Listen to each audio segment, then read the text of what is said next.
Welcome to this episode of Wiki Walks, a short podcast devoted to some of the more intriguing and, who knew, articles that you can run across in the weird world of Wikipedia.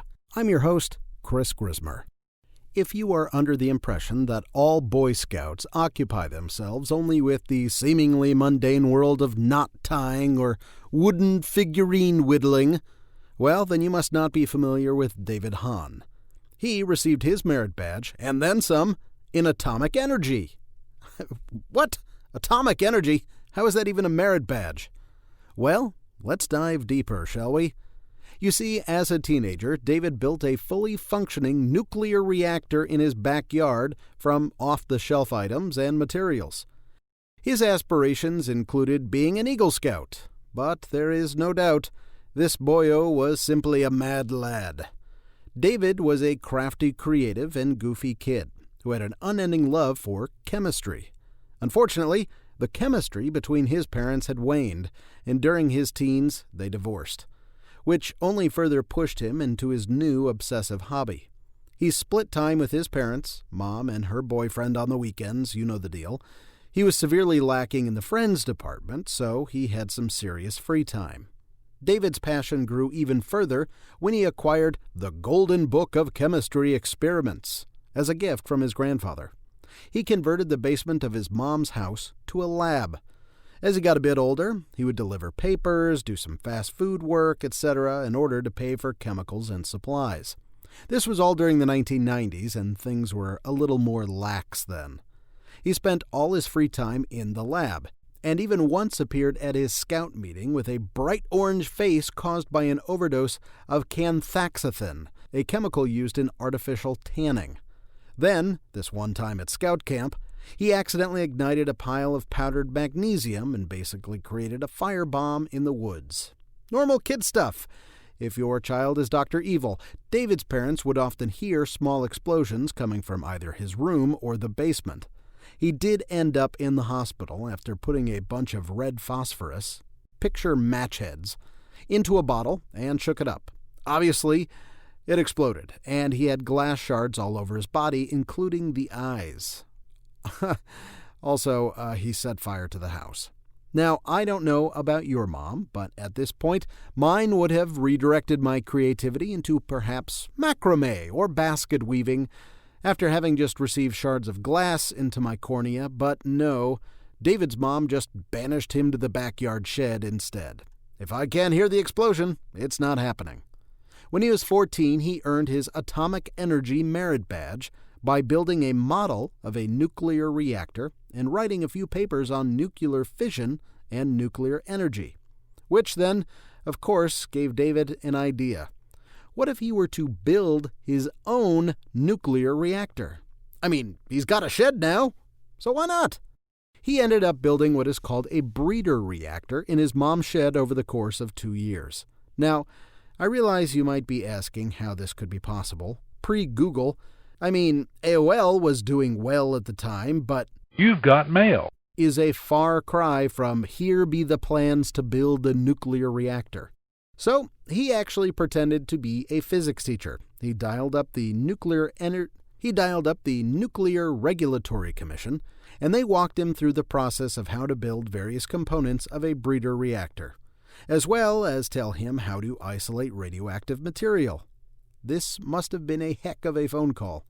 In order to obtain the materials, he would call and write letters to various agencies to get small amounts of radioactive materials from different governmental and industrial agencies. He would then also use his teacher persona to get 200 smoke detectors so he could strip the element americium out of the sensors. He spent a cool $1,000 on batteries to help isolate the lithium, and he also bought a bunch of glow-in-the-dark clocks and camping lanterns from the 50s because they each contain small amounts of radium in them. Radium, as you can imagine, is mildly radioactive. He also bought some uranium from Czechoslovakia because this was right after the fall of the Soviet Union, and it was somehow possible to get uranium by, asking. David used these materials along with, I kid you not, duct tape, and by God, it worked. He built an unspeakably dangerous radioactive thing in his backyard, and the levels kept rising. 1 week in, his Geiger counter could measure radiation from his bedroom. He was getting worried that he had created the Detroit version of Chernobyl, also just known as Detroit, and by a month in, he could detect radiation at the end of his block. He began to dismantle the reactor because, obviously, this was getting out of hand. On August 31st, 1994, David loaded his nuclear reactor into his Pontiac. Neighbors thought he was stealing tires, so they called the police for tires. David told them not to search his car because it was radioactive. Trust me, I've tried that. It didn't work. I'm actually doing this episode from my own private studio cell in county right now. Police, of course, had heard the word radioactive from David and immediately go to atomic bomb. The bomb squad was called, David's arrested, and the radiation levels inside the car was 1,000 times the normal background level. Charges were later mostly dropped, although he was charged with stealing a few smoke detectors along the way. Also, his creation was non-fissile, meaning there was no chance of actually building a bomb, which likely earned him some leniency from the FBI. Radiation poisoning, very likely. Bomb, So that ends the saga of David's nuclear reactor, but his story doesn't end there. Apart from this moment of brilliance, really, Hahn led a troubled life. In 1995, the EPA declared his mother's house a hazardous materials cleanup site. The year after, his mother died of suicide. It's not clear whether these things are related. He lacked direction after high school, and after sporadically attending community college, he joined the Navy, serving on the USS Enterprise, the real-life nuclear vessel that appears in Star Trek IV, obviously, and was honorably discharged with the rank of Petty Officer 3rd Class. But in 2007, the FBI suspected Hahn was trying to build another reactor.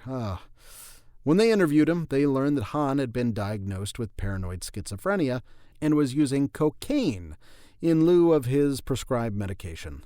He also claimed to be afraid of people who, quote, had the ability to shock his genitals with their minds. I think it's a valid fear. His newest smoke detector larceny sentence was delayed for 6 months while he was treated at a local psychiatric hospital. Hahn died in 2016 at the age of 39 from the combined effects of alcohol, allergy medicine diphenhydramine, and fentanyl, the opioid that played a part in the deaths of Prince, Tom Petty, Wilco guitarist Jay Bennett, and rappers Lil Peep and Mac Miller. His death was ruled accidental.